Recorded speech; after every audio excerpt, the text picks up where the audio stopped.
Picture this. A young Harry Potter, barely 13 years old, sitting across from Albus Dumbledore in the headmaster's office.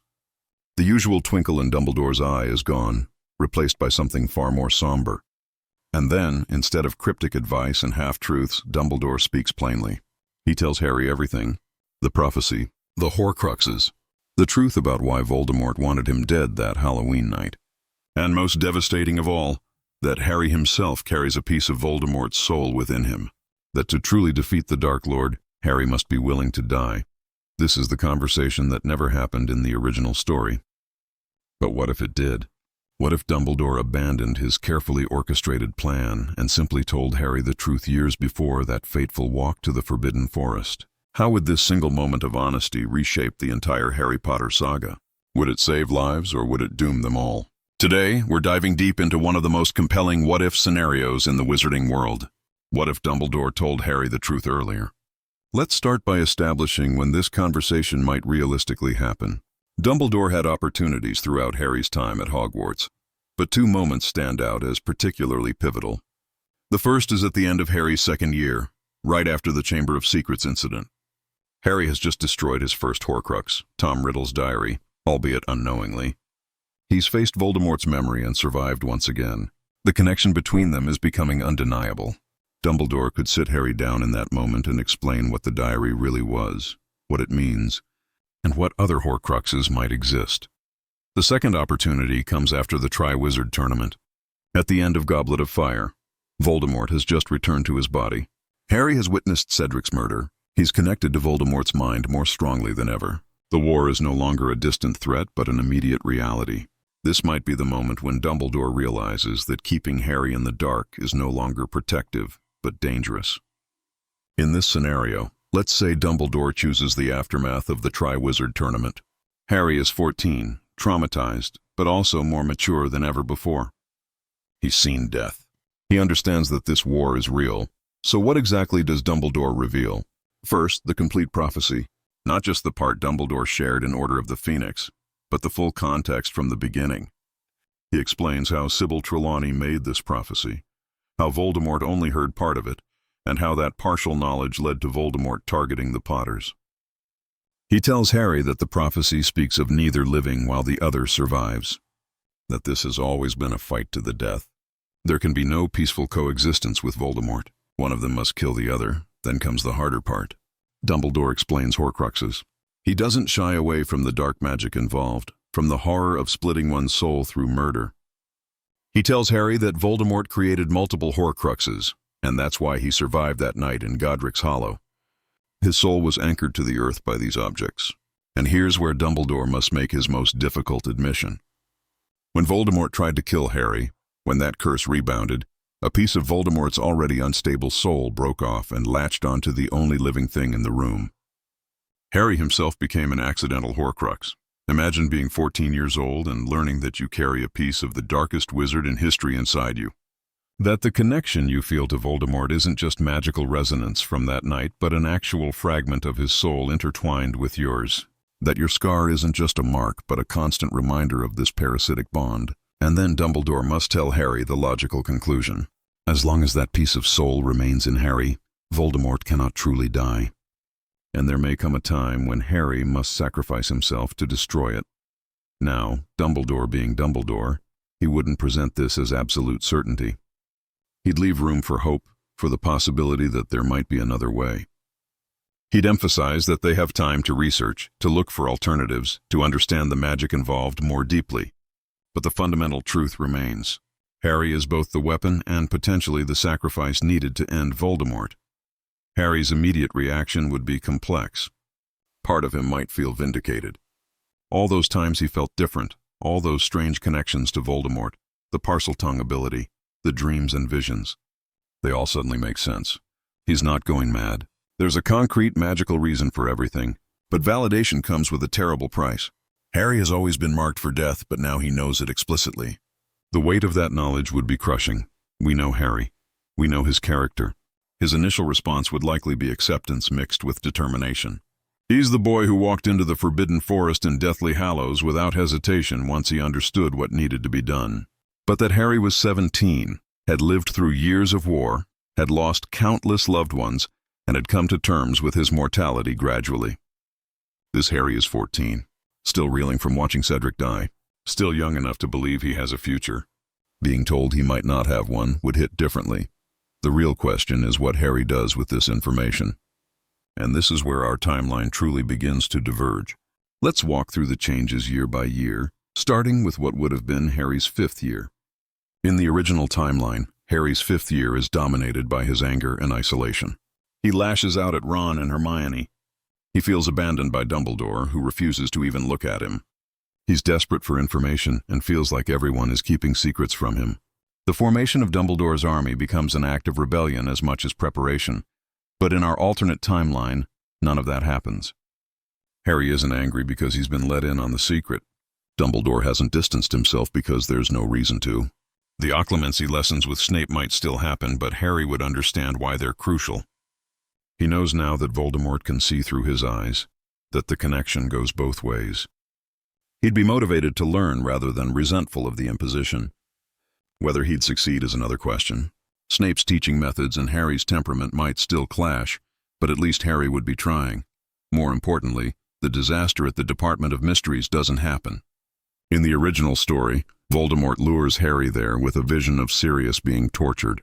He exploits Harry's ignorance and his desperation to save his godfather. But if Harry knows he's a Horcrux, if he understands that Voldemort can plant false visions in his mind, he'd be more cautious. He might still see the vision, but he'd question it. He'd verify before rushing off. He'd tell Dumbledore or use the mirror Sirius gave him, and that means Sirius Black doesn't die. This single change ripples out in countless ways. Sirius remains Harry's guardian and confidant. Harry has a home to go to, someone who loves him unconditionally and isn't keeping secrets anymore. The guilt Harry carries in the original timeline, the crushing weight of feeling responsible for Sirius's death, never materializes. But more than that, Sirius becomes an active participant in the war effort. He's a skilled duelist, a strategic thinker, and someone with intimate knowledge of the Death Eaters from his time in Azkaban and his pure-blood upbringing. His survival strengthens the Order of the Phoenix considerably. Of course, this assumes Sirius can remain cautious. His recklessness and desire to act rather than hide might still put him in danger. But with Harry aware of the bigger picture, Harry might actually be the one urging caution for once. Their dynamic could shift, with Harry becoming more strategic, and Sirius having to respect that his godson is now a key player in an ancient prophecy. Harry's relationships with Ron and Hermione would also evolve differently. This is tricky because Harry's instinct might be to protect them by pushing them away. If he knows he's marked for death, he might try to distance himself from the people he loves most. But Ron and Hermione aren't the type to be pushed away easily. And honestly, Harry isn't great at hiding his feelings. The truth would come out eventually, whether Harry wants it to or not. When they learn what Harry knows, Ron and Hermione's responses would be predictable. Ron would be angry that Harry's been dealing with this alone, insisting that they're in this together no matter what. Hermione would immediately start researching alternatives, convinced that there must be a way to remove a Horcrux from a living person without killing them. Their loyalty would be unwavering, but the knowledge would change them too. Every mission, every battle would carry the weight of knowing Harry might not survive the war. This could actually make their friendship stronger. In the original timeline, Ron struggles with jealousy and feeling overshadowed by Harry. But if he knows the full truth, if he understands that being the chosen one means carrying a death sentence, the jealousy might evaporate. It's hard to envy someone who's been told they must die to save the world. Ron might step up differently, determined to protect Harry and find another way, rather than competing with him. The formation of Dumbledore's army would still happen, but for different reasons. Instead of defying Umbridge and the Ministry's denial of Voldemort's return, it becomes genuine preparation for war. Harry would train them more seriously, knowing that these skills aren't just for exams, but for survival. He might teach them darker defensive magic, things Dumbledore would normally restrict. Because if Harry knows time is limited, he'd want to prepare as many people as possible to fight without him. Now let's talk about what happens with Dumbledore himself. In the original timeline, Dumbledore's 6th-year plan revolves around teaching Harry about Horcruxes through memory after memory of Voldemort's past. He's trying to make Harry understand their enemy while slowly revealing the truth. But if Harry already knows about Horcruxes, these lessons take on a different character. They become strategy sessions. Dumbledore can be more direct about what they're looking for and why. The quest for the Horcruxes begins earlier. Dumbledore might not wait until he's already cursed by the Gaunt Ring. In fact, the entire situation with the ring might play out differently. If Harry knows what they're hunting, Dumbledore might bring him along, or at least consult with him before acting. Harry might be the voice of caution that prevents Dumbledore from impulsively putting on the ring. Or perhaps knowing Harry is also a Horcrux, Dumbledore is even more determined to destroy the others before confronting that final, terrible piece of the puzzle. But let's say the ring incident still happens. Dumbledore still gets cursed, still has limited time. Does he still plan his death at Snape's hands? This is where things get really complicated. Dumbledore's plan in the original timeline served multiple purposes. It spared Draco from becoming a murderer. It allowed Snape to maintain his cover as Voldemort's most trusted servant. And it ensured that the Elder Wand's power would die with Dumbledore, since he was supposedly defeated by an ally. If Harry knows the full truth earlier, Dumbledore might loop him into this plan. Harry would hate it, would argue against it, but he'd understand the strategic necessity. Or maybe, just maybe, knowing that Harry is more prepared and has more support, Dumbledore wouldn't feel the need to orchestrate his own death quite so elaborately. Maybe he'd be more open to fighting for survival, even with limited time. But here's the thing about Dumbledore. He's always been a strategist, often at the cost of personal relationships. His greatest flaw is his belief that he knows best, that his plans are more important than individual lives. Even if he told Harry the truth earlier, would he really change his fundamental approach? Probably not. He'd still see himself as the piece that needs to be sacrificed. The difference is, Harry would know it's coming. Imagine that conversation. Dumbledore, weakened by the curse, explaining to Harry that he's going to die anyway. That his death can serve a purpose. Harry, who's been told he must die, now watching someone else choose death for strategic reasons. It would be a dark mirror. Two people marked for death by destiny and choice, trying to make their ends mean something. If Dumbledore still dies at the end of 6th year, Harry's 7th year looks radically different. In the original story, Harry, Ron, and Hermione go on the run alone, hunting Horcruxes with limited information and constant danger. But in our timeline, they're not starting from scratch. They know what the Horcruxes are. Dumbledore has had more time to research their locations. The hunt is still dangerous, but it's not the desperate flailing in the dark that it was originally. More importantly, they might not be alone. If Sirius is alive, he'd insist on helping. The Order of the Phoenix might be more actively involved in the search. Sure, Voldemort taking over the Ministry still happens, but the Resistance is better organized. Dumbledore's army could become a genuine guerrilla force, hitting Death Eater targets while Harry's team focuses on Horcruxes. The emotional toll on Harry would be different too. In the original timeline, Harry is driven by grief and guilt. He's lost Dumbledore, feels responsible for Sirius, and is desperate to make their deaths mean something. In our timeline, if Sirius lives and Dumbledore's death is more clearly understood as a strategic choice rather than a murder, Harry's motivation shifts. He's not running from grief, but running toward a goal. He's been preparing for this. He knows what needs to be done. The hunt for the Horcruxes themselves might go more smoothly. The locket is still at Grimmauld Place or with Umbridge. They still need to break into Gringotts for the cup. The diadem is still at Hogwarts. But they're working from better intelligence. Dumbledore might have left more detailed notes. Harry might have learned more about Voldemort's psychology from their lessons. They could find these objects faster, destroy them more efficiently. But here's where we hit a major complication. Snape. In the original timeline, Harry believes Snape is a traitor and murderer until the very end. Snape's true allegiance is revealed only when he gives Harry his memories in the Shrieking Shack. But if Dumbledore told Harry the truth earlier, did that truth include Snape? Did Dumbledore reveal that Snape is actually on their side, working as a double agent, driven by his love for Lily Potter?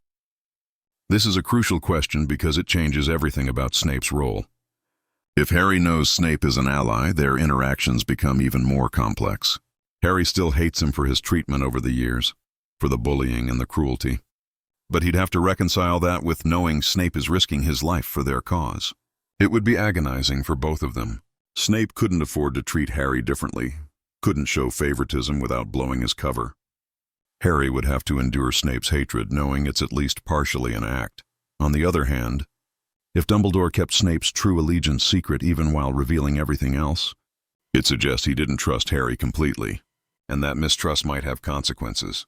Harry might still view Snape as the enemy, might even target him, not knowing he's protected by Dumbledore's plan. For the sake of our scenario, let's say Dumbledore did reveal Snape's role to Harry, but only after the events of 6th year, perhaps right before his death. Harry knows Snape will kill Dumbledore, knows it's planned, and knows Snape is still on their side. This is a terrible burden of knowledge, but it means that during 7th year, Harry isn't treating Snape as an enemy. He might even find ways to communicate with him, to coordinate their efforts. Snape, as headmaster of Hogwarts under Voldemort's regime, would be perfectly positioned to help undermine the Death Eaters from within. The Battle of Hogwarts becomes a different beast entirely. In the original timeline, Harry doesn't learn about being a Horcrux until the very end, when he views Snape's memories. The revelation is devastating and immediate. He has minutes to process it before walking to his death. But in our timeline, Harry has known for years. He's had time to research, to look for alternatives, to prepare himself mentally. And here's the critical question. Has he found another way? Hermione is brilliant. Given years to research Horcruxes and the specific problem of a living Horcrux, could she find a solution? The answer is maybe. In the original story, the reason Harry survives is complex. Voldemort took Harry's blood to resurrect himself, creating a tether that kept Harry alive. The Horcrux in Harry was destroyed, but Harry's soul remained anchored by Voldemort's use of his blood. It's convoluted magic that Dumbledore himself only theorized might work. But if Hermione is researching from 5th year onward, she might discover this earlier. She might understand that Voldemort taking Harry's blood actually gave Harry a lifeline. She might even find other options. Ancient magic, rituals that could separate a Horcrux from its host. The problem is, any solution would be dangerous, untested, and might not work at all. Harry would still have to face the possibility of death, but he'd face it knowing his friends had tried everything to prevent it. Let's say they don't find an alternative. Harry still has to walk into the Forbidden Forest and let Voldemort strike him down, but the walk is different. In the original story, Harry is alone with the ghosts of his loved ones, summoned by the Resurrection Stone. He's accepting death in that moment, unprepared but resolute. In our timeline, Harry has been preparing for this moment for years. He might not use the Resurrection Stone at all, because he doesn't need that comfort. He's already said his goodbyes, already made peace with this. Or maybe it's even darker. Maybe Harry tells Ron and Hermione what he's about to do. They might try to stop him, creating a heartbreaking conflict. Harry insisting this is the only way, that he has to do this now while Voldemort thinks he's winning. Ron and Hermione refusing to let him go alone. Imagine Harry having to stun his best friends, having to leave them unconscious in the castle so they can't follow him. The emotional weight of that scene would be crushing. Voldemort strikes Harry down in the forest. The Horcrux is destroyed, and just like in the original timeline, Harry finds himself in limbo, speaking with Dumbledore. But their conversation is different. Harry isn't surprised to be there. He knew this might happen, and Dumbledore doesn't have to explain everything because Harry already knows. Instead, they talk about choices, about sacrifice, about whether telling Harry the truth earlier was the right decision. Dumbledore might express regret. Perhaps he'd admit that burdening Harry with this knowledge so young stole years of his childhood, that maybe the not knowing, the innocence, was worth preserving a little longer. Harry might disagree. He might argue that knowing gave him power, agency, the ability to prepare. Or he might admit that yes, it was a heavy burden, but it was his burden to carry. The conversation becomes more philosophical, more equal, because Harry isn't just learning the truth in death. He's been living with it. Harry chooses to return, just as he did originally. He has unfinished business. Voldemort must be defeated completely. When Harry reveals himself to be alive during the final confrontation, the shock is the same. But Harry's understanding of what happened, his ability to explain it to Voldemort, is deeper. He's had years to think about the magic involved, to understand the nuances. His final speech to Voldemort isn't just defiant. It's knowledgeable. He's not just a brave kid who got lucky. He's someone who walked into death with full understanding and emerged victorious. The final duel might even be different. Harry's had more time to train, more focus in his preparation. Dumbledore might have taught him more advanced magic before dying. Harry might be a more formidable opponent than he was at 17 in the original timeline. The outcome is still the same. Voldemort's killing curse rebounds because the Elder Wand won't strike its true master. But the fight to get there might be more spectacular, more evenly matched. After the battle, the aftermath is where we see the real divergence. In the original story, Harry is traumatized, but also unburdened. He's survived against all odds, and now he can finally live. But in our timeline, Harry has been living with the expectation of death for years. Survival isn't just relief, it's disorienting. What do you do when you've prepared to die and suddenly have a future stretching before you? Harry would need time to process, to figure out who he is when he's not the boy who must die. If Sirius survived, Harry has family waiting for him. Not the Dursleys, but someone who chose him, who loves him. That changes everything about Harry's post-war life. He has a home. He has guidance. He has someone to help him work through the trauma. The relationship between Harry and Sirius would deepen in ways that were never possible in the original timeline where Sirius died when Harry was 15.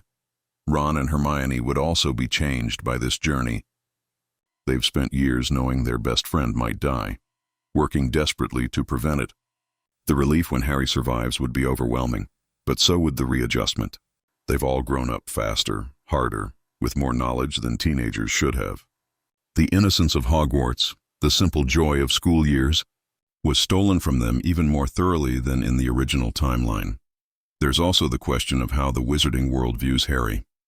In the original story, he's the boy who lived twice over, the hero who sacrificed himself and returned. In our timeline, the narrative might be different.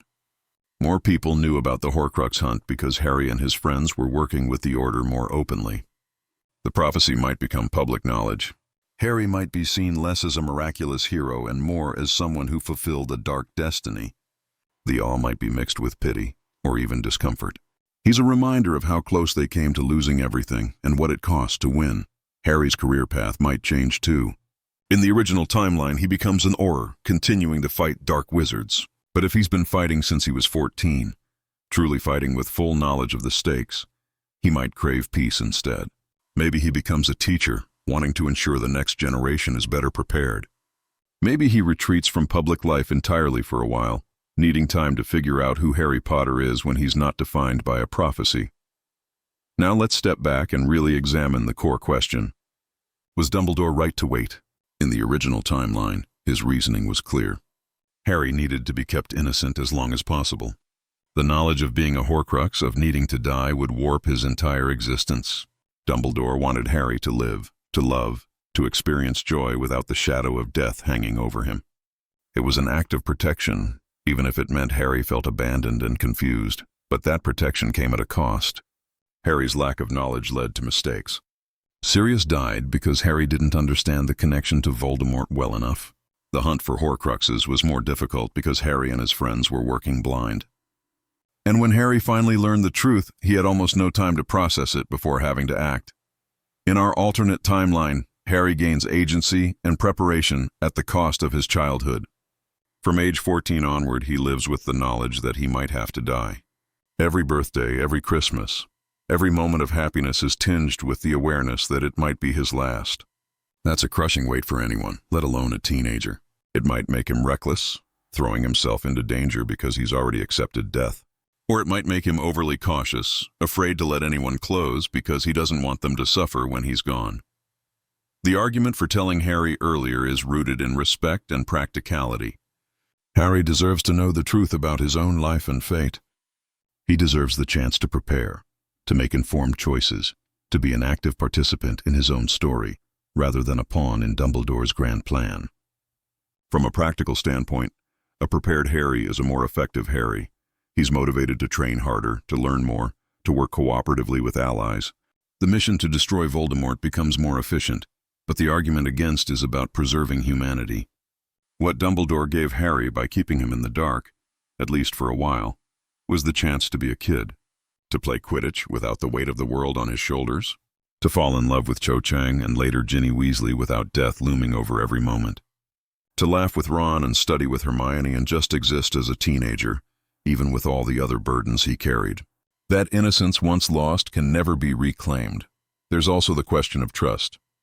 By telling Harry the truth earlier, Dumbledore would be placing enormous trust in a young person's ability to handle devastating information. He'd be trusting Harry not to break under the weight, not to make rash decisions, not to let the knowledge destroy him from within. That's a lot to ask of a 14-year-old. But then again, Dumbledore was already asking Harry to face Voldemort, to risk his life repeatedly, to stand at the center of a war. Is trusting him with the truth really asking more than that? From Harry's perspective, the answer seems clear. In the original timeline, one of his biggest grievances is being kept in the dark. He hates feeling like everyone knows more than him, like decisions are being made about his life without his input. If given the choice, Harry would almost certainly choose to know. He'd rather bear the weight of truth than be protected by ignorance. That's consistent with his character throughout the series. He's brave to the point of recklessness, he values honesty, and he despises manipulation even when it's well-intentioned. But what Harry wants and what's best for him might not be the same thing. That's the paternalistic argument Dumbledore operates under. He's trying to do what's best for Harry, even if Harry wouldn't choose it. It's the same reasoning parents use to keep difficult truths from children. We'll tell them when they're ready, when they're old enough to understand, when it won't destroy them. The problem is determining when that moment arrives, and whether it's ever really our choice to make for someone else. There's another angle to consider. The impact on Dumbledore himself. In the original timeline, Dumbledore carries the weight of this knowledge alone for years. He knows Harry is a Horcrux, knows what must happen, and can't share it with anyone except Snape, who has his own complicated relationship with this truth. Dumbledore's isolation is profound. He's watching a boy he cares about, knowing that boy must die, and he can't even offer comfort or honesty. The guilt of that must be staggering.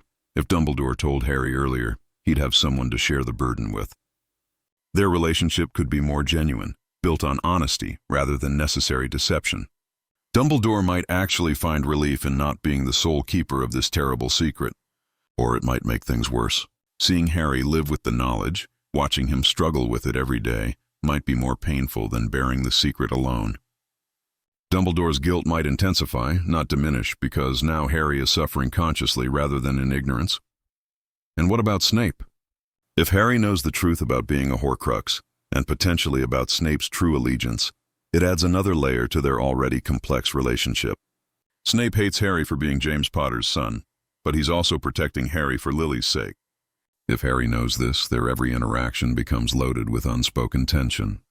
Snape can't show his hand, can't let Harry see that he cares, but Harry would be looking for signs, trying to understand the man who loved his mother and torments her son. Their occlumency lessons in 5th year would be particularly fraught. Snape needs to teach Harry to close his mind, but he also has to maintain his cover as someone who despises Harry. Harry, knowing the truth, would have to pretend to still hate Snape while actually trying to learn from him. It's a double deception that might make the lessons even more difficult. Or maybe, just maybe, the honesty would make them work better. Harry would try harder, knowing this isn't just Snape being cruel, but a genuine attempt to protect him. And Snape might be slightly less vicious, knowing Harry understands the stakes. Let's also consider the impact on Voldemort. One of the Dark Lord's great weaknesses is his inability to understand love and self-sacrifice. He doesn't comprehend why Harry's mother's protection was so powerful, why that old magic still shields Harry. If Harry knows he's a Horcrux and lives with that knowledge, does it change the magic between them? The connection through the Horcrux is mental and emotional. Harry's awareness of it might influence how it manifests.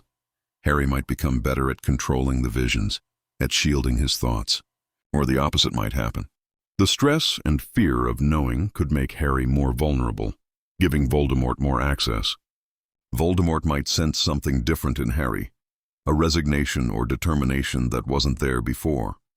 He might realize Harry knows more than he should. This could make Voldemort more cautious or more aggressive, accelerating his plans out of fear that Dumbledore is steps ahead of him. There's also the prophecy to reconsider. Neither can live while the other survives. In the original timeline, this drives both Voldemort and Harry, but in different ways. Voldemort fears it and tries to circumvent it by killing Harry. Harry doesn't fully understand it until near the end. But if Harry knows the complete prophecy from age 14, he's living with the explicit knowledge that he and Voldemort cannot coexist. One must kill the other. There's no peaceful resolution, no possibility of Voldemort being imprisoned or reformed. It's kill or be killed. This might make Harry more ruthless. In the original timeline, Harry is reluctant to use dark magic, reluctant to kill even Death Eaters. His killing curse against Voldemort at the end works only because it's defensive, a reflection of Voldemort's own curse. But if Harry knows from age 14 that he must kill Voldemort, that there's no other way, he might harden himself earlier. He might be more willing to use lethal force to make the hard choices in battle.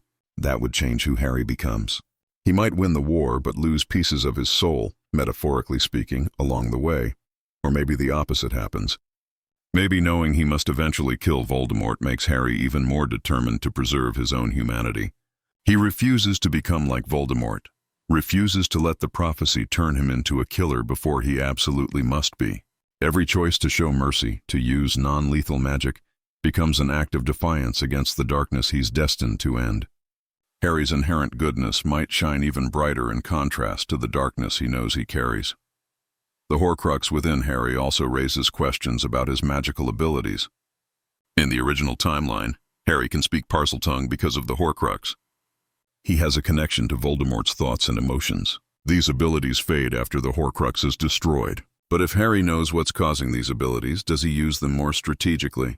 Parseltongue could be useful for gathering intelligence or opening the Chamber of Secrets again if needed. The mental connection could be exploited deliberately, with Harry planting false information for Voldemort to find. Of course, this is dangerous. Voldemort is a master legilimens. Playing mental games with him could backfire spectacularly, but Harry, knowing the connection exists and why, might work harder on occlumency.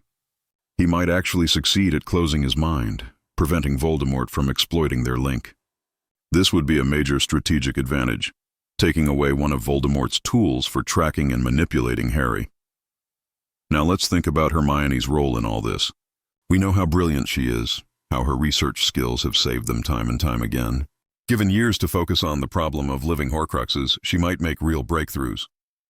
She'd scour every text on dark magic she could find, legal or not.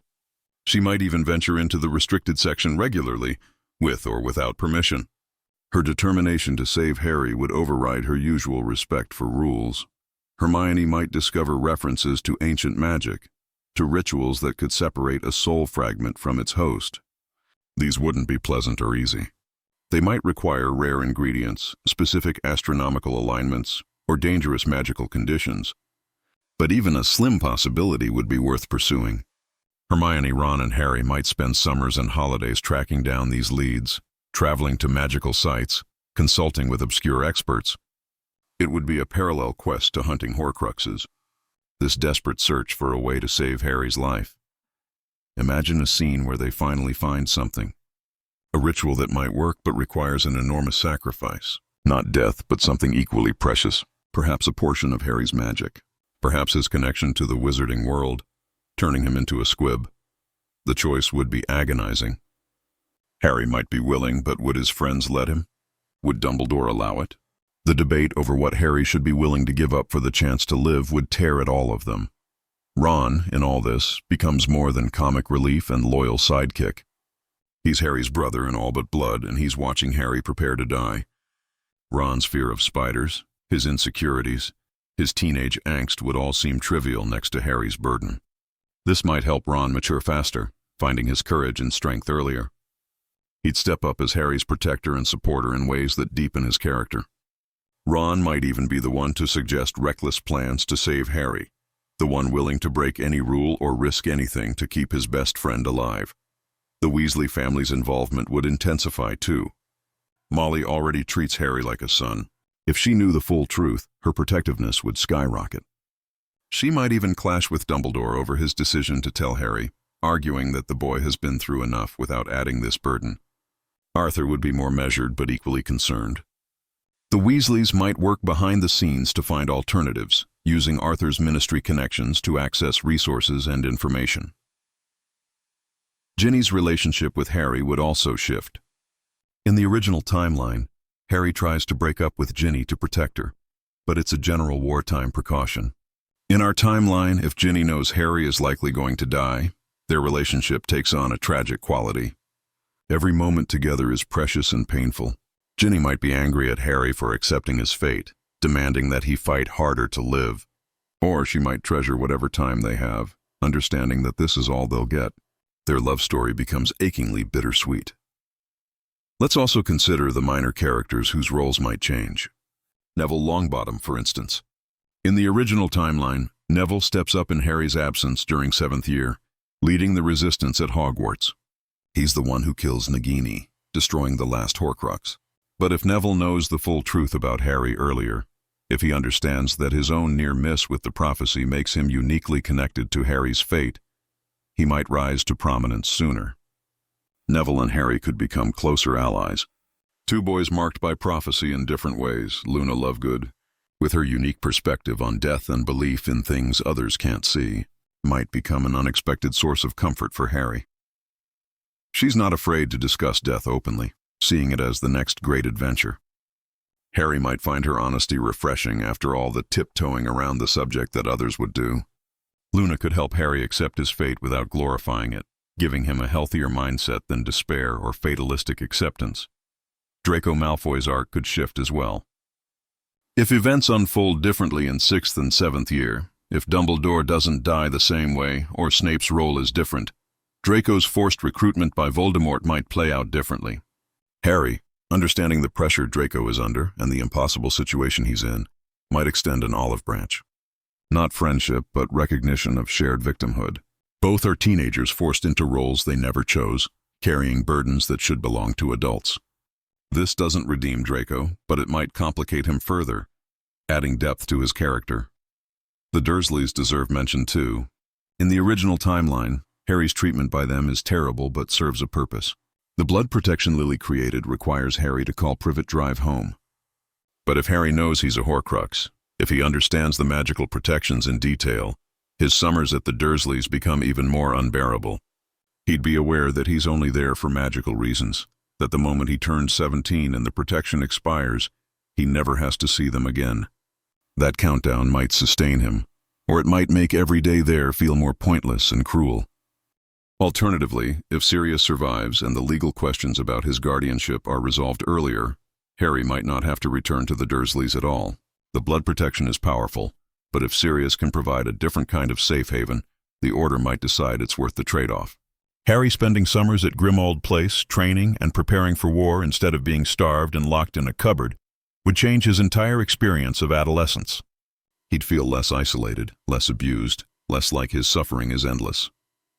That psychological difference could make him a more stable and confident fighter. Let's dive deeper into the magic itself. Horcruxes are among the darkest creations in wizarding history. The very act of creating one requires murder, using that supreme act of evil to tear the soul. But Harry's Horcrux is different. It's accidental, unintentional. Voldemort didn't mean to make Harry a Horcrux. His soul was so unstable, so fragmented already, that when his curse rebounded, a piece simply broke off and latched onto Harry. This accidental nature might be key to removing it without killing Harry. In the original timeline, Harry survives because of the blood protection. Voldemort takes Harry's blood to resurrect himself, and that blood carries Lily's protection. So when Voldemort kills Harry in the forest, he actually kills the Horcrux but not Harry, because Harry's life is tethered to Voldemort through that blood. Dumbledore theorized this might happen, but he couldn't be certain. It was a calculated risk based on ancient magic and educated guessing. If Hermione is researching this for years, she might discover the blood connection earlier. She might realize that Voldemort, by taking Harry's blood, has inadvertently given Harry a lifeline. This would be an incredible discovery, offering real hope that Harry might survive the final confrontation. But it still requires Harry to let Voldemort kill him, to stand there and accept the killing curse. The knowledge might make it easier, knowing he has a chance to survive, but the act is still terrifying and requires absolute faith in theoretical magic. Or maybe Hermione finds something else entirely. Perhaps there are obscure references to soul magic, to healers in ancient times who dealt with possession and parasitic soul fragments. The magical world has existed for thousands of years. Surely Harry isn't the first person to have part of another soul attached to him, even if the circumstances are unique. There might be precedents, cases where the foreign soul was removed. The methods might be lost, dangerous, or partially documented, but Hermione could piece them together.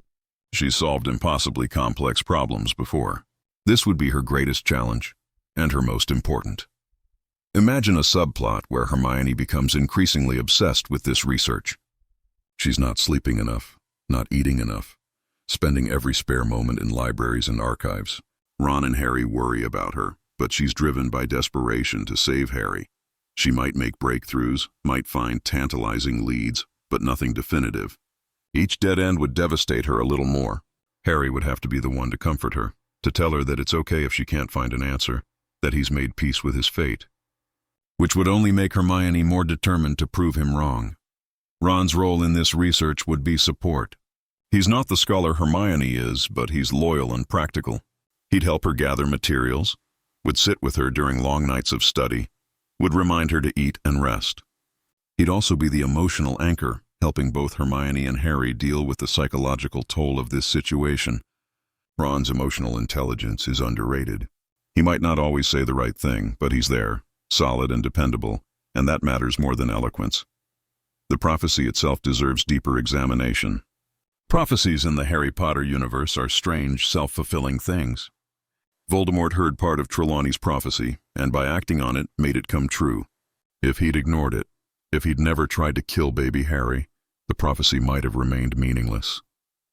But he didn't ignore it, and so he marked Harry as his equal, giving him powers the Dark Lord knows not, and setting in motion the very events the prophecy described. If Harry knows the full prophecy from age 14, he might think deeply about this paradox. Does he have to fulfill the prophecy, or is there a way to subvert it? Can he choose not to fight Voldemort, to walk away and let someone else deal with the Dark Lord?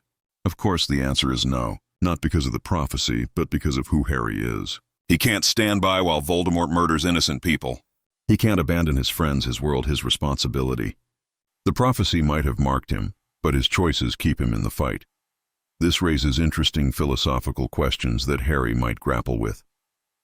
How much of his life is determined by fate, and how much by choice? If he knows he's prophesied to kill or be killed by Voldemort, does that remove his free will? Or does the knowledge itself give him power, allowing him to face his fate on his own terms? These are heavy questions for a teenager, but Harry's never had a normal teenager's concerns. War and prophecy have defined him since birth. Dumbledore, in his conversation with Harry after death in the King's Cross limbo, might address this directly. He could talk about how prophecies work, how they're both binding and flexible. The prophecy said neither Harry nor Voldemort could live while the other survived, but it didn't specify how or when or under what circumstances one would kill the other. The details were left to their choices, to their actions.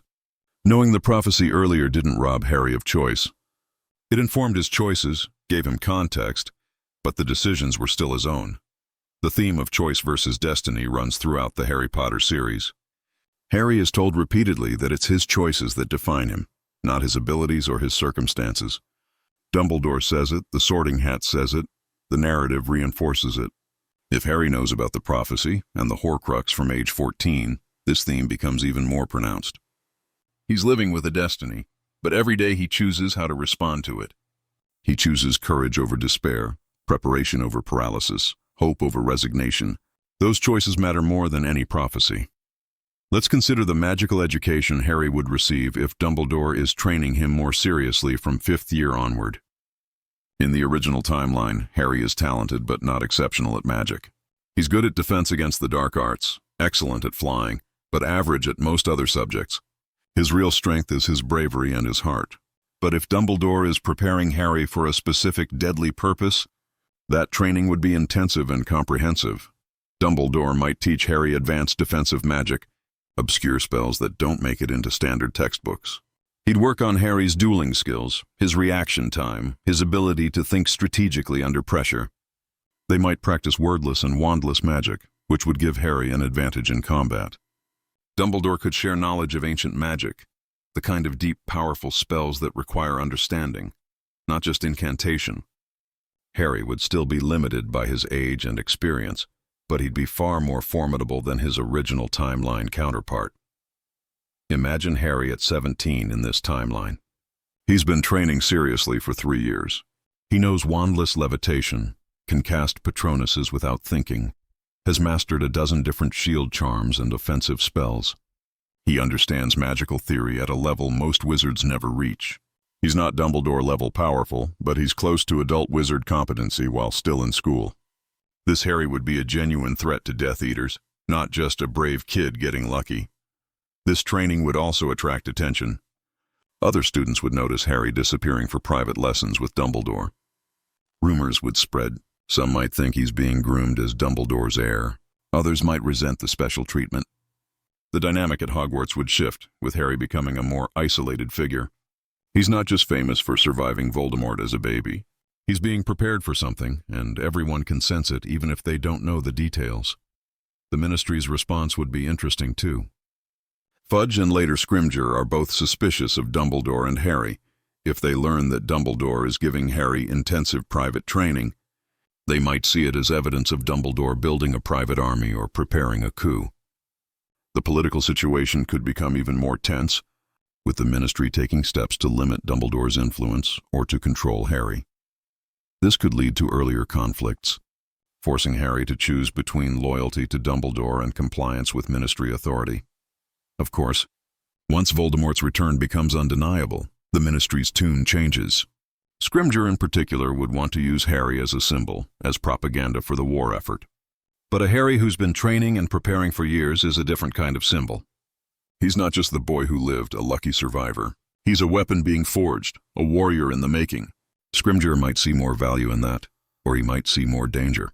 A powerful, well-trained Harry who's loyal to Dumbledore over the Ministry is a threat to their control. The Death Eaters would certainly take notice. Voldemort would hear reports of Harry's training, of his growing power. This might accelerate Voldemort's plans. He might try to kill Harry sooner, seeing him as an increasing threat. Or he might try to corrupt Harry, to lure him to the dark side with promises of power and knowledge. After all, they're connected through the Horcrux. Voldemort might sense opportunities to manipulate Harry that didn't exist in the original timeline. Imagine Voldemort reaching out through the Horcrux connection, speaking to Harry in dreams or visions.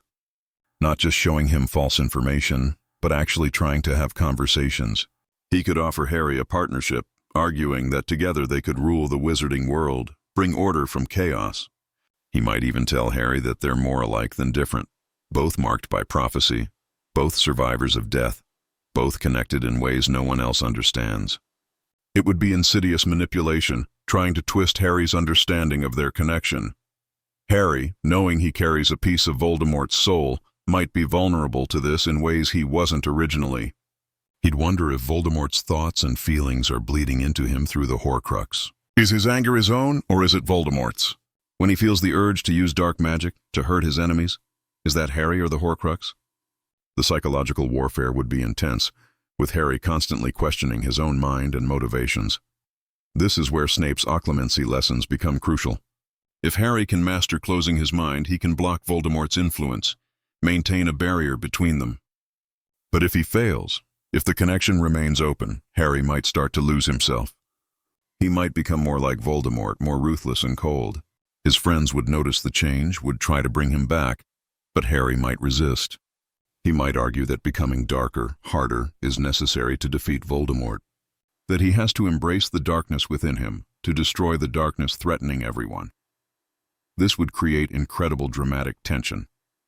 Ron and Hermione watching Harry change, seeing him slip towards something they don't recognize. They'd have to decide whether to pull him back, to fight for his soul, or to trust that he knows what he's doing. Dumbledore would be torn too.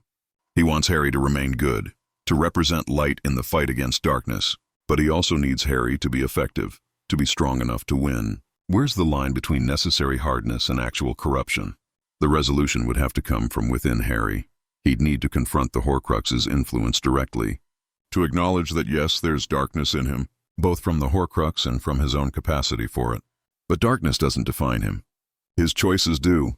He can feel anger, can consider dark magic, can even hate Voldemort with intensity, without becoming like him. The difference is in what he does with those feelings, how he channels them. Harry's fundamental goodness, his compassion and love for his friends, that's what keeps him anchored. The Horcrux can't change that unless Harry lets it. This internal battle could be symbolized in a dramatic scene, perhaps one where Harry deliberately enters his own mind, confronts the piece of Voldemort residing there, and asserts control. It would be purely mental, a battle of wills in psychic space. Voldemort's soul fragment would try to consume Harry, to take over. Harry would have to fight it off, to compartmentalize it, to assert that this is his mind, his body, his life. The visual representation could be stunning, abstract, and surreal, showing Harry's mental landscape and the corruption the Horcrux causes. Winning this battle doesn't remove the Horcrux, but it gives Harry control. The piece of Voldemort is still there, but it's contained, walled off, unable to influence Harry anymore. This would be a major turning point, showing Harry's strength and autonomy. It would also enrage Voldemort. He'd realize Harry has found a way to block him, to resist influence. The connection becomes one way, with Voldemort unable to see through Harry's eyes anymore, but Harry potentially able to still see through his. This advantage would be enormous for the war effort. Harry could spy on Voldemort without Voldemort knowing. He could learn Death Eater plans, discover Horcrux locations, gather intelligence that saves lives. Of course, he'd have to be careful. Entering Voldemort's mind is dangerous. He might see terrible things, might be tempted by power, might accidentally reveal his presence. But used strategically, this ability could turn the tide of the war. The Order of the Phoenix would become more effective with this intelligence. They could ambush Death Eater attacks, protect targets before they're hit, stay 2 steps ahead. Voldemort would be confused, paranoid about traitors in his ranks. He might turn on his own followers, suspecting leaks where there are none. Harry's espionage could sow discord among the Death Eaters, weakening them from within. It's a powerful tool, but it comes at a cost to Harry, who has to regularly expose himself to Voldemort's evil to gather this information. Let's return to the Horcrux hunt itself. With more time and preparation, the locations and methods of destroying Horcruxes could be better planned. The ring at the Gaunt Shack, the locket in the cave, Hufflepuff's cup in Gringotts, Ravenclaw's diadem at Hogwarts, Nagini with Voldemort, and Harry himself. That's 6 targets, each requiring different strategies. The ring might still be the first casualty, but maybe Harry and Dumbledore go together. They trigger the same curse, but with Harry there, they might handle it better. Harry could stop Dumbledore from putting on the ring, or they could bring Snape along for immediate treatment. Dumbledore might survive without the cursed hand, without the death sentence. This single change ripples out enormously. A Dumbledore who survives into the final battle is a game changer. Voldemort would be terrified. The Death Eaters would be demoralized. The war would turn decisively in favor of the light. But maybe that's too easy. Maybe Dumbledore still gets cursed, still dies, because that's necessary for his character arc. His death has to mean something. Perhaps it's not about the ring at all. Perhaps Dumbledore realizes that as long as he's alive, Voldemort won't take certain risks. Voldemort fears Dumbledore above all else. So Dumbledore's death, whether by the curse or by deliberate sacrifice, is strategic. It draws Voldemort out, makes him confident, vulnerable. Dumbledore's last gift to Harry is removing himself from the board, so Voldemort underestimates the remaining pieces. If Dumbledore does die, his funeral would be even more significant. Everyone knows he was killed by Death Eaters, that he died fighting. His loss would galvanize the magical community. Neutral parties would pick sides. Families that tried to stay out of the war would join the fight. Dumbledore's death could be the rallying cry that unites everyone against Voldemort. In that sense, his sacrifice achieves more in death than he could have in life. It's strategic martyrdom, and Dumbledore would absolutely think that way. Harry's reaction to Dumbledore's death in this timeline would be different. He'd be grief-stricken but not blindsided. If Dumbledore told him the plan, Harry would understand why it had to happen. That doesn't make it easier, but it changes the nature of the grief. It's not shock and betrayal like when Snape kills Dumbledore in the original timeline. It's profound sadness mixed with respect for Dumbledore's choice. Harry would honor that choice by continuing the mission, by not letting Dumbledore's sacrifice be in vain. The locket Horcrux presents its own challenges. In the original timeline, they spend months searching for it, only to discover it's with Umbridge at the Ministry. They break into the Ministry, a dangerous mission that almost gets them killed. In our timeline, with better intelligence and more preparation, the break-in might be cleaner. They'd have inside help, better disguises, a more thought-out extraction plan. Or maybe they don't need to break in at all. Maybe Dumbledore acquired it before he died, or maybe they find another way to access it. The destruction of the locket is important because of what it does to them. The Horcrux amplifies negative emotions, making them turn on each other. Ron leaves because he can't handle the locket's influence combined with his jealousy. If they know what the locket does ahead of time, they might take precautions. Limited exposure, rotation of who carries it, mental exercises to resist its influence. They might still fight, because stress and fear bring out the worst in people regardless of magical influence, but they'd be more aware of what's happening and why. Ron might not leave, or if he does, he'd come back faster. The scene where Ron destroys the locket could be even more powerful in this context. The locket shows him his worst fears, Harry and Hermione together, his own inadequacy. But if Ron knows the truth about Harry being a Horcrux, if he knows Harry is likely going to die, those visions take on a different meaning. The locket might try to convince Ron that he'll be left with nothing, that Harry will die and Hermione will blame him, that he'll be alone. Ron's act of destroying it becomes not just about conquering jealousy, but about rejecting despair, about choosing hope and faith in his friends over the darkness trying to corrupt him. Hufflepuff's Cup in Gringotts is another major operation. Breaking into the most secure bank in the wizarding world is no small feat. In the original timeline, they barely escape with their lives, riding a dragon out of there in a spectacular and desperate move. With more preparation, they might plan the heist better. They'd scout ahead, bribe goblins, have backup plans. Or maybe they find a different approach entirely.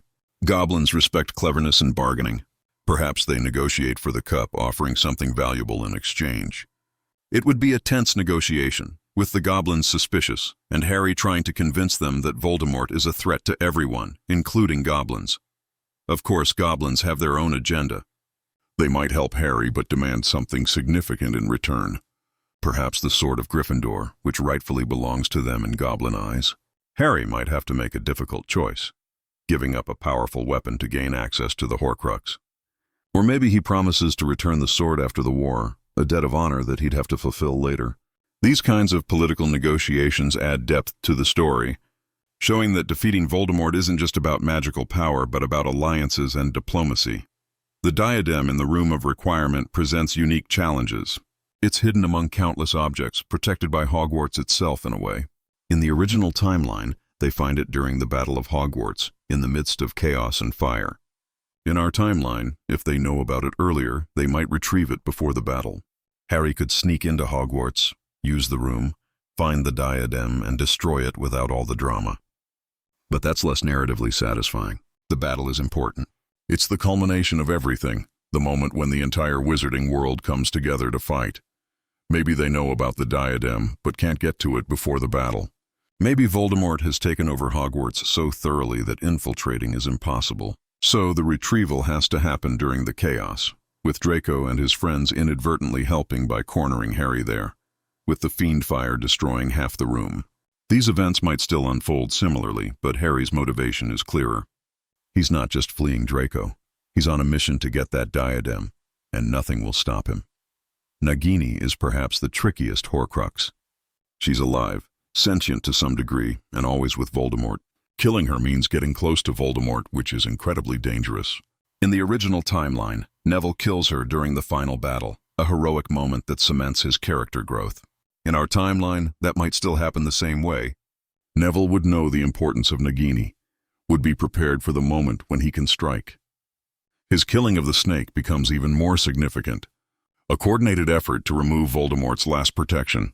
Alternatively, if Harry can see through Voldemort's mind, he might discover moments when Nagini is vulnerable, when she's separated from Voldemort briefly. They could plan a targeted strike, assassinating the snake before the final battle. This would rob Voldemort of a Horcrux and a weapon, making him weaker when the confrontation comes.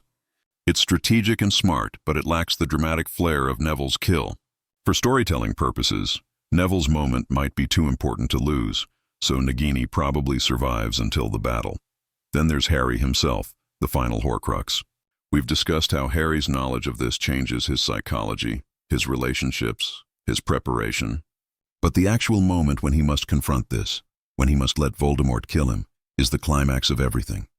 All the knowledge, all the preparation, it all leads to this. Harry walking into the Forbidden Forest, facing death with open eyes. The strength required for that act is immense, prophecy or no prophecy. In the original timeline, Harry's walk to death is one of the most powerful scenes in literature.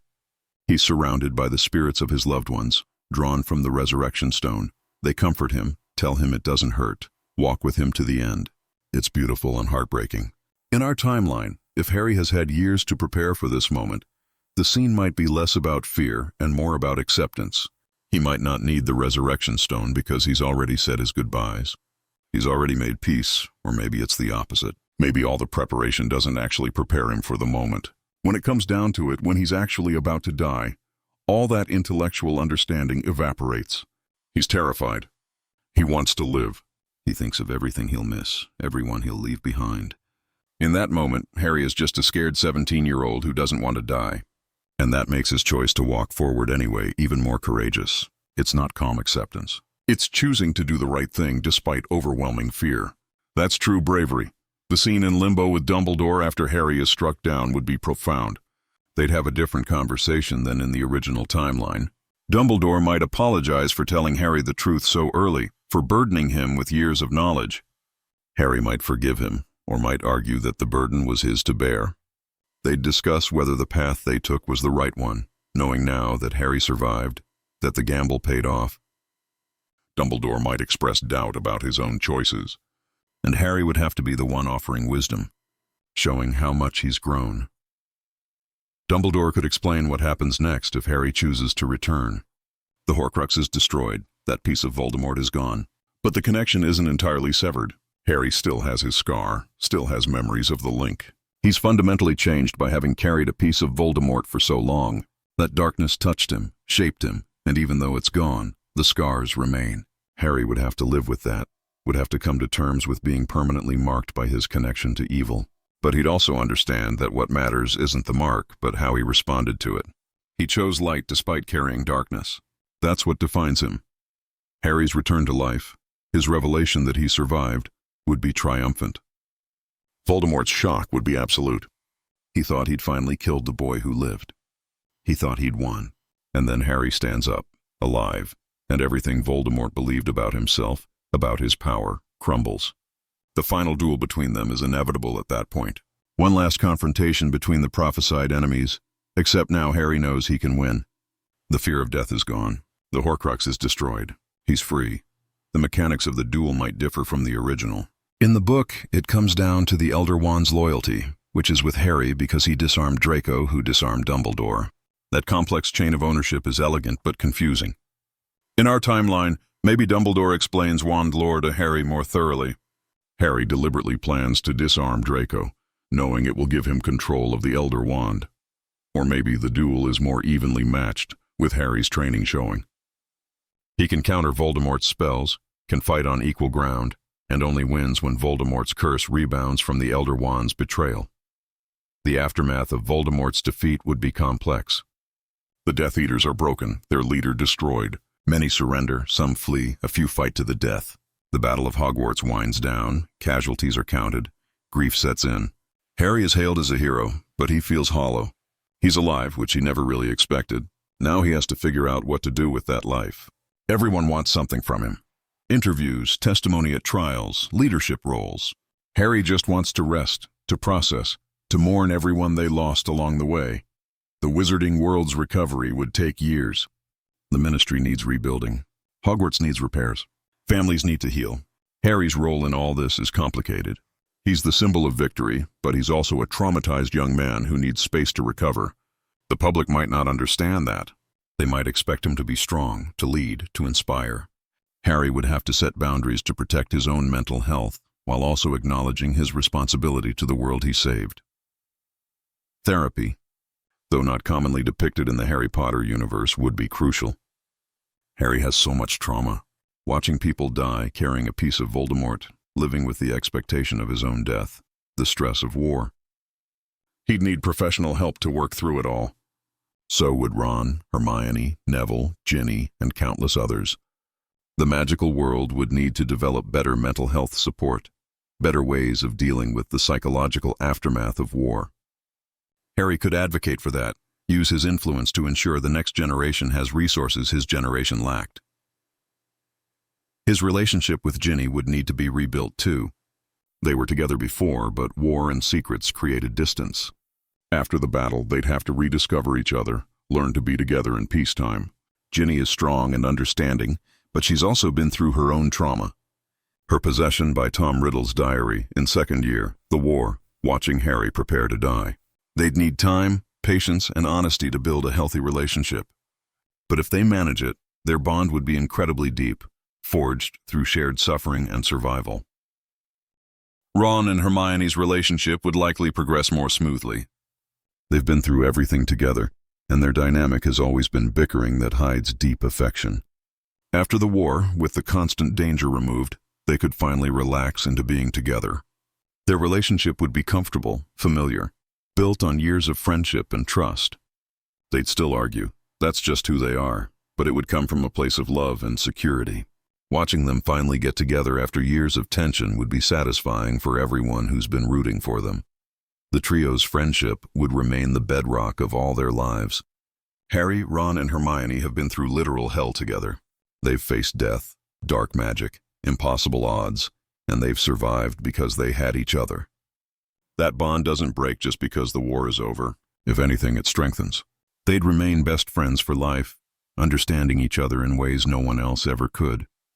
Their children would grow up together, hearing stories of their parents' adventures, and the cycle of friendship would continue into the next generation.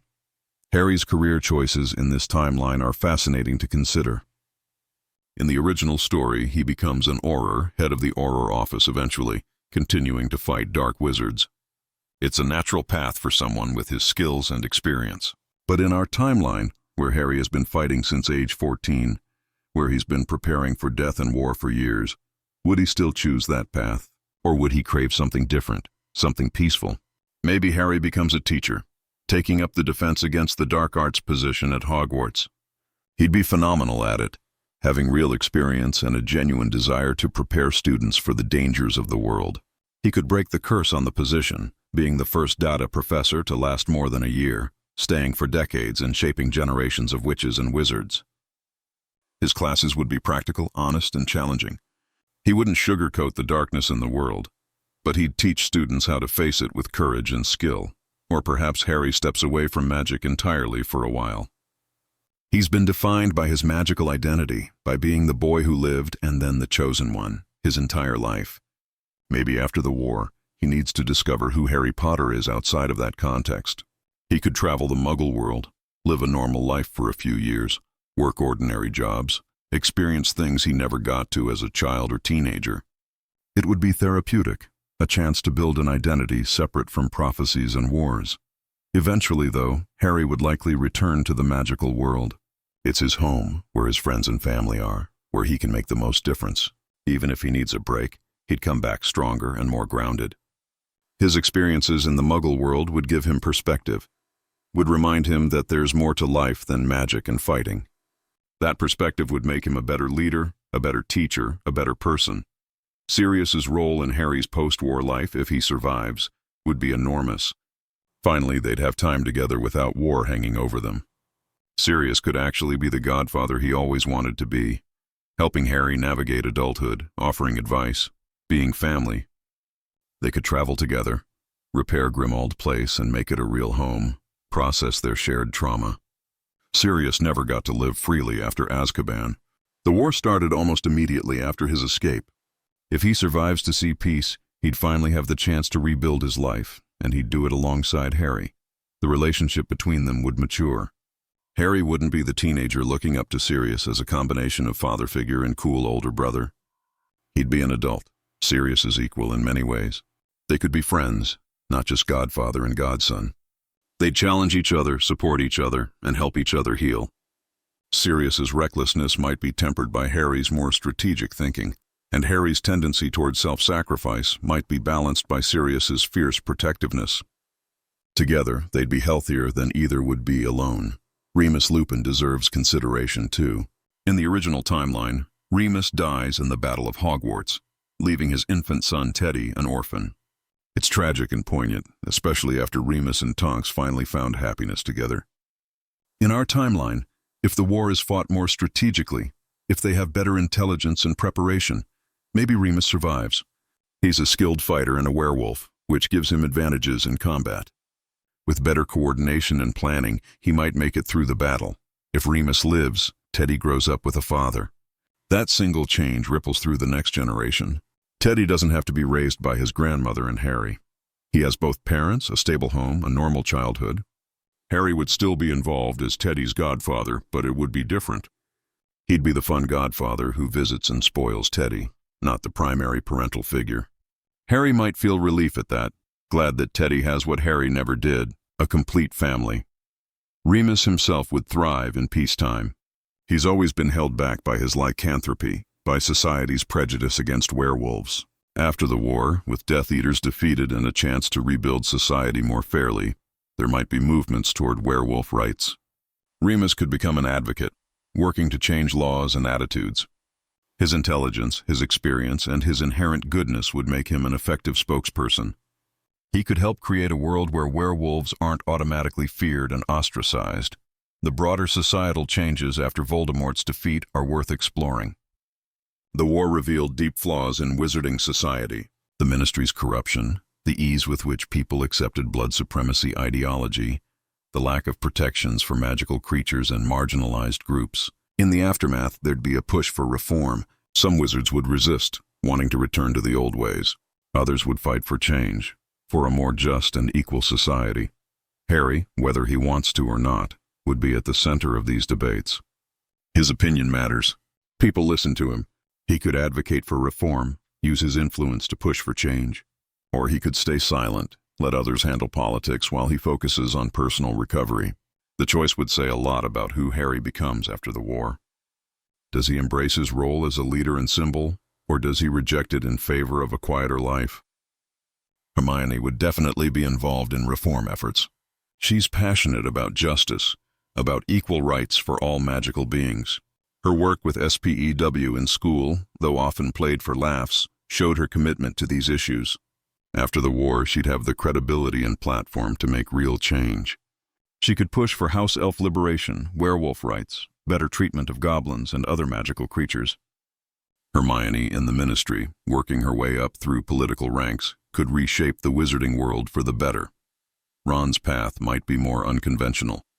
He's loyal and brave, but not particularly ambitious in traditional ways. He might join George in running Weasley's Wizard Wheezes, bringing joy and laughter to a world that desperately needs it after years of war. Or he could become an Auror alongside Harry, if Harry chooses that path. Ron's always been Harry's partner, his backup, and that dynamic might continue into their careers. They'd make an excellent team, complementing each other's strengths and covering each other's weaknesses. The Weasley family's recovery from the war would be central to Ron's story, too. Fred's death in the original timeline is one of the most devastating losses. George loses his twin, his partner in everything, and is never quite the same. The family is shattered by it. If our alternate timeline saves Fred, if both twins survive the battle, the Weasley family remains intact.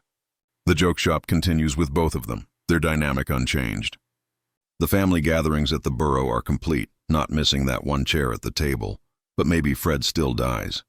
War is cruel and random. Maybe despite all the preparation, despite everything Harry knows and does, Fred still falls in the battle.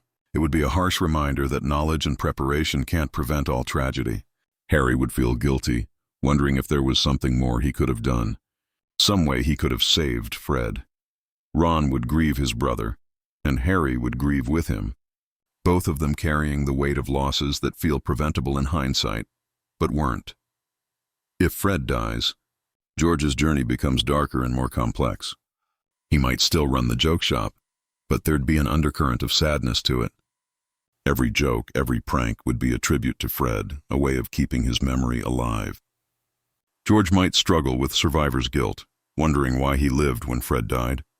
His family and friends would have to support him through that, help him find meaning and purpose beyond grief. It would be a long, difficult process, but George is strong. He'd survive, though forever changed. The question of justice and revenge also looms large in the post-war world. Death Eaters need to be tried for their crimes. Some, like Lucius Malfoy, might escape serious punishment through wealth and influence, just as they did after the First War. Others, true believers like Bellatrix, if she survives, would face life in Azkaban or worse. Harry would have to testify, would have to relive the worst moments of the war in open court. It would be re-traumatizing, but necessary. There'd be debates about the Dementors too. Using them as prison guards is fundamentally inhumane, and Harry knows this better than anyone after his experiences with them. He might advocate for Azkaban's reform, for alternative forms of magical imprisonment that don't involve soul-sucking creatures. Some would argue that Death Eaters deserve to suffer, that the Dementors are appropriate punishment for their crimes. Harry would have to argue that justice shouldn't involve torture, that even the worst criminals deserve basic human dignity. It would be a controversial stance, but an important one. The Elder Wand presents its own dilemma. In the original story, Harry returns it to Dumbledore's tomb, hoping that by dying undefeated, the wand's power will die with him. It's a wise choice, rejecting ultimate power in favor of safety. In our timeline, Harry might make the same choice, or he might do something different. Knowing the wand's history, knowing how many people have killed for it, he might destroy it entirely. Break it, burn it, ensure it can never tempt anyone again. The loss of such a powerful artifact would be controversial, but Harry has never been interested in power for its own sake. Or maybe, just maybe, Harry keeps the wand for a specific purpose. Not for personal power, but to use it for one last great spell. There are people who died in the war, people he loved who deserved better. The wand is supposedly capable of impossible magic. Could it bring someone back? True resurrection, not the shadow existence of the resurrection stone. It's tempting, incredibly tempting, but also dangerous. Playing with death never ends well. Harry would ultimately reject the idea, no matter how much he wants to see his parents. Sirius, Remus, Fred, everyone they lost. Some lines shouldn't be crossed, no matter how powerful the tool in your hand. The resurrection stone itself is also significant. Harry dropped it in the Forbidden Forest in the original timeline, and it's presumably lost. In our timeline, maybe Harry keeps it, or maybe he retrieves it after the battle. But using it is addictive and harmful. The dead it brings back aren't truly alive, and clinging to them prevents the living from moving forward. Harry would understand this, would resist the temptation to use the stone regularly. Maybe he uses it once more, to say proper goodbyes to everyone, to thank them and release them. Then he destroys it or hides it away, ensuring no one else can be tempted by the false promise of resurrection. The cloak of invisibility is the only hallow Harry keeps. It's practical, it's safe, and it's his family heirloom. He uses it occasionally but not obsessively. Maybe he passes it down to his children eventually, continuing the Potter family tradition. Of the three hallows, the cloak is the one that represents wisdom, the humble choice that leads to a long, happy life. Harry embodying that choice, rejecting the other two hallows, shows his growth and his understanding that true power comes from love, friendship, and wisdom, not magical artifacts. Harry's eventual family is another important consideration. He marries Ginny, and they have 3 children in the original timeline: James Sirius, Albus Severus, and Lily Luna. In our alternate timeline, these children might still exist, but the context of their upbringing would be different. Harry and Ginny would be more emotionally prepared for parenthood, having had more time to process their trauma and build their relationship. They'd be conscious of not repeating the mistakes of the previous generation, of not keeping secrets or pushing their children away to protect them. The names of the children are deeply meaningful. James Sirius honors Harry's father and godfather, connecting the next generation to those who sacrificed so much. Albus Severus honors the 2 men who shaped Harry's life most profoundly, for better and worse. It's a controversial choice, naming a child after Snape, but it represents Harry's forgiveness and understanding. Lily Luna honors Harry's mother and his friend, representing love and loyalty. Each name tells a story, carries weight, and the children would grow up understanding the legacy they're inheriting. Raising these children in a post-war world would be complicated. Harry and Ginny would want them to have normal, happy childhoods, free from the darkness that defined their own young lives. But they'd also need to teach them about the past, about what happened and why, so history doesn't repeat itself. Finding that balance between protection and education would be tricky. They'd probably err on the side of honesty, having learned from Dumbledore's mistakes about keeping secrets. Albus Potter, the middle child, would likely struggle most with his father's legacy. Being named after 2 controversial figures, living in the shadow of the boy who lived, trying to carve out his own identity. In the Cursed Child play, Albus is sorted into Slytherin and befriends Scorpius Malfoy, which causes tension with Harry. In our timeline, maybe that still happens, but Harry would handle it differently. He'd understand that Slytherin doesn't equal evil. that his son needs to find his own path. The relationship between Harry and Albus could be healthier, built on communication and acceptance rather than misunderstanding. James Sirius, the eldest, would probably be more like his namesakes, confident, talented, maybe a bit arrogant. He'd excel at Hogwarts, be popular, play Quidditch. His path would be easier in some ways, but he'd also feel the pressure of being Harry Potter's firstborn son. He might rebel against expectations, or he might embrace them and try to live up to his father's legacy. Either way, he'd be dealing with the weight of the Potter name, and Harry would have to help him navigate that. Lily Luna, the youngest and only daughter, would probably be closest to Harry emotionally. She's named after Harry's mother, and that connection would be significant. She might be brave and fierce like Ginny, intelligent and kind, like the original Lily. Harry would be protective of her, maybe overly so, and she'd have to assert her independence. She might be sorted into Gryffindor like her brothers, or she might surprise everyone and end up in a different house, forging her own path entirely. The next generation would grow up in a very different wizarding world than their parents did. Voldemort is gone, defeated not just physically but ideologically. Blood purity is discredited. The ministry is reformed. Hogwarts is safer. They'd learn about the war and history classes, hear stories from their parents and aunts and uncles, but it would be distant to them. They'd never know the fear of living under Voldemort's shadow. That's the gift Harry's generation gave them, the peace and security to just be children without worrying about dark wizards and death. But new challenges would arise. There always are. Maybe new dark wizards emerge, inspired by Voldemort's ideology, even though the man himself is defeated. Maybe international magical conflicts draw the wizarding world into new wars. Maybe the integration of magical and muggle societies causes tension and problems. The next generation would have to face these challenges, and they'd do it with the lessons and examples of their parents' generation to guide them. Harry's role as a parent would be crucial. He never had good parental examples. The Dursleys were abusive. His actual parents died when he was a baby.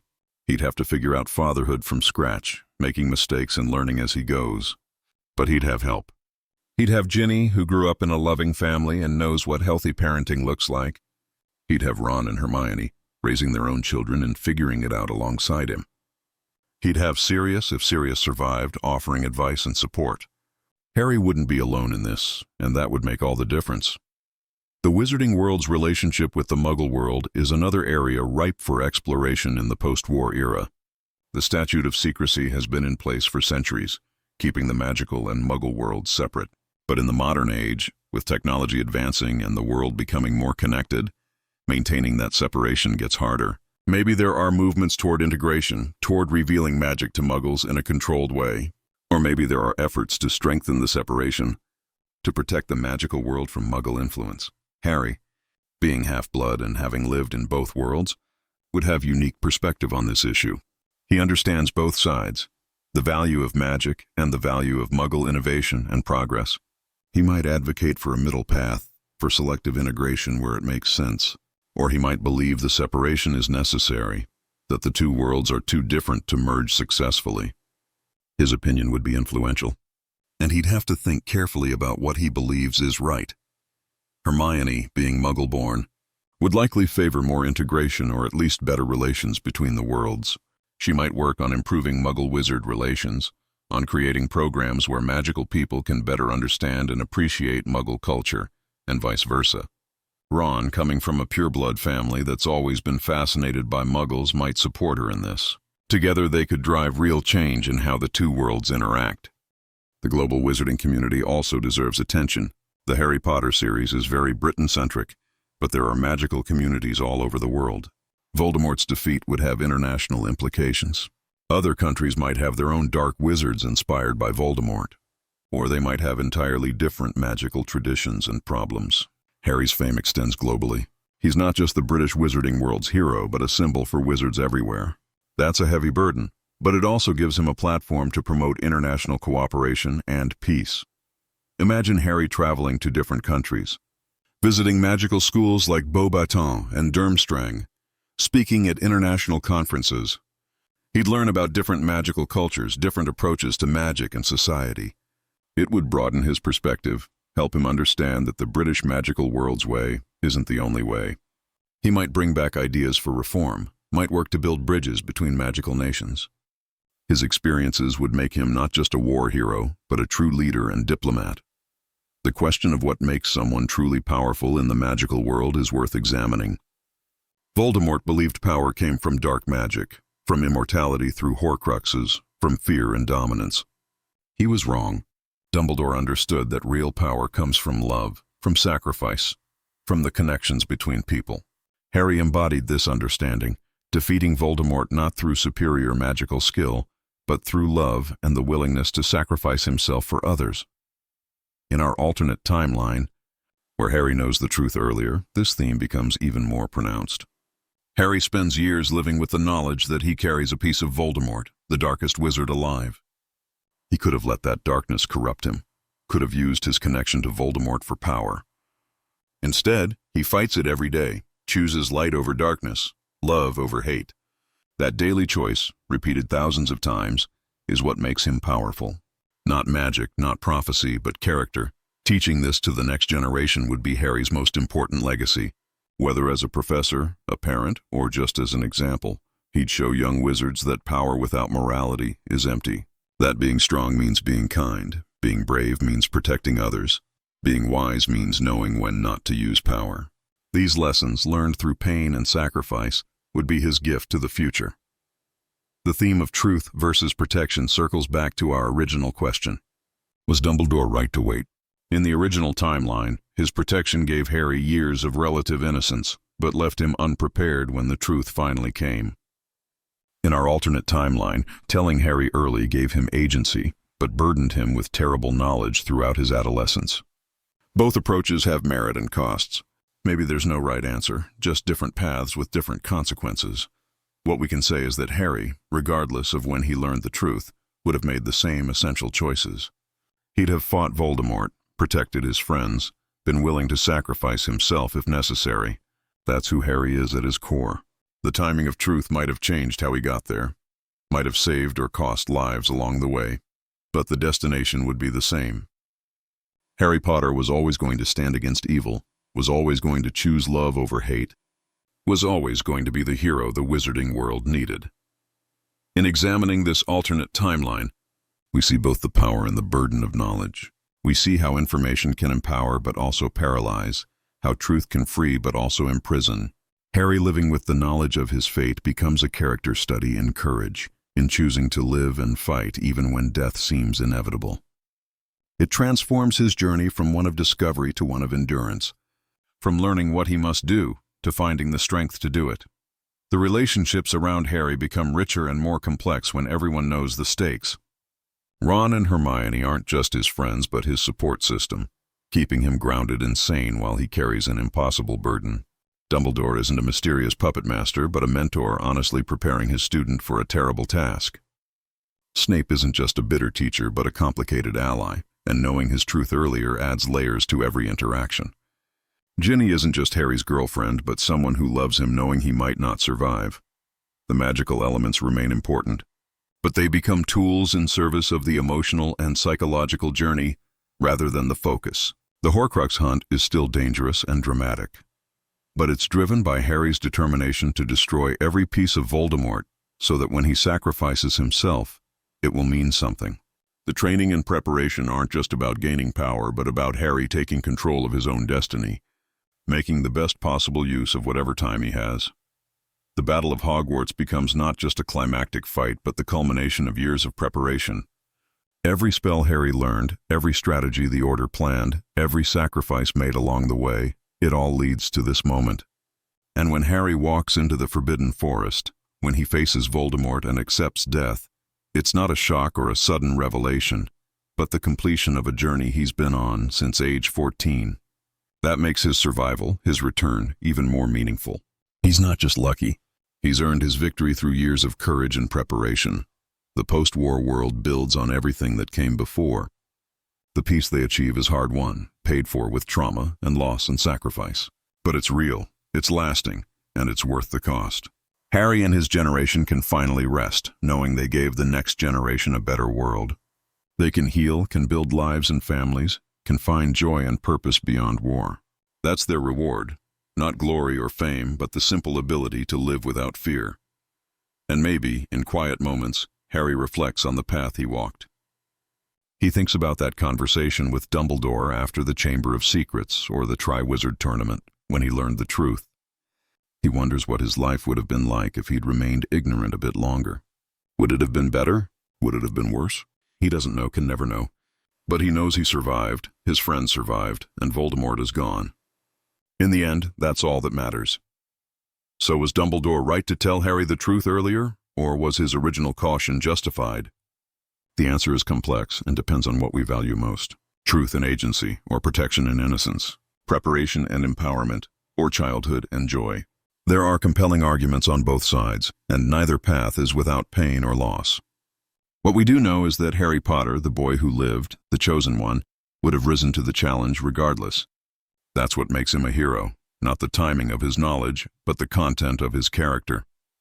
In the end, this thought experiment reveals something fundamental about the Harry Potter story. It's not really about magic or prophecies or dark wizards. It's about a boy who refused to let circumstances define him, who chose courage over fear, love over hate, sacrifice over selfishness. Whether he knew his fate from age 11 or age 17 doesn't change that essential truth. Harry Potter was always going to stand in that forest and face death for others. That's who he is. And maybe that's the real lesson Dumbledore was trying to teach all along. Not the specific facts about Horcruxes or prophecies, but the deeper truth about what makes someone truly powerful. Not knowledge or preparation, though those help. Not magic or weapons, though those matter too. But character, the kind of person you choose to be when faced with impossible decisions. Harry had that character from the start. The rest was just details.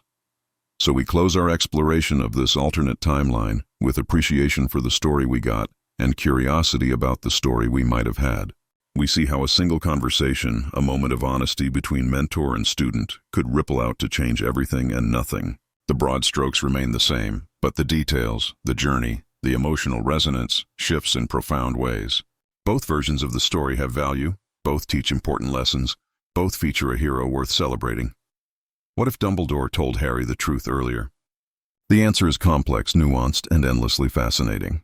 It's a question worth exploring, not because one path is clearly better, but because examining both reveals deeper truths about the characters, the story, and the themes that make Harry Potter so enduring. Truth and protection, knowledge and innocence, preparation and preservation of childhood. These tensions exist in the original story and would exist even more explicitly in our alternate timeline. Harry Potter survives and thrives not because of any single decision, but because of who he is, who his friends are, and what they represent. Love, loyalty, courage, and hope. These qualities transcend timelines and what-ifs. They're the heart of the story, and they remain constant regardless of when Dumbledore shared his secrets. That constancy, that unchanging core of goodness and bravery, is what makes Harry Potter a hero for the ages. And with that, we end our journey through this alternate possibility, this exploration of truth and timing. We've seen how knowledge can empower and burden, how honesty can prepare and wound, how the path we walk matters, but the destination we reach matters more. Harry Potter's story, in any timeline, is one of hope triumphing over darkness, of a boy who became a man who saved the world. The specifics may change, but that essential truth remains forever.